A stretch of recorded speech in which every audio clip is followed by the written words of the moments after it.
এই যে পেহেলগামে আমাদের চেক ইন হওয়ার পর আমাদের রুমে বসে আমরা একটু উনো খেলছিলাম, কারণ সেদিনকে সন্ধ্যাবেলা আমাদের আর কিছু করার ছিল না, আমরা অলরেডি সাইট সিন করে গিয়েছিলাম রাস্তায় যে কটা পড়তো।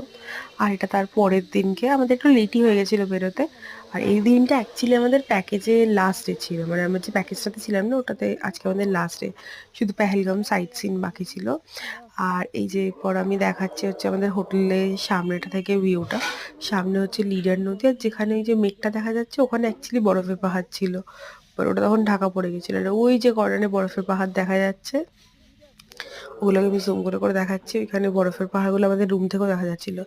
এটা হচ্ছে পেহেলগাম লোকাল মার্কেট প্লেস, ওখান থেকে আমরা গাড়ি নিয়েছিলাম লোকাল সাইট সিনের জন্য। আর এটা হচ্ছে আরু ভ্যালি। আরু ভ্যালিতে যাওয়ার পরে একটুখানি হাঁটতে ছিল, খুব বেশিক্ষণ না। তারপর আমরা চলে গেছিলাম চন্দনবাড়ি। চন্দনবাড়িতে তার আগের দিনই বরফ পড়েছিল।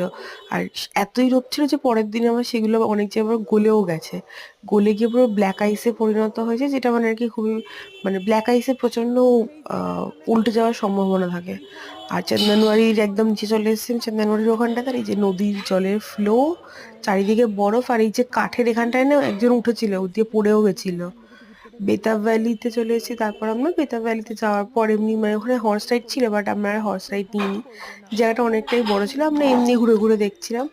খুব সুন্দর ছিল।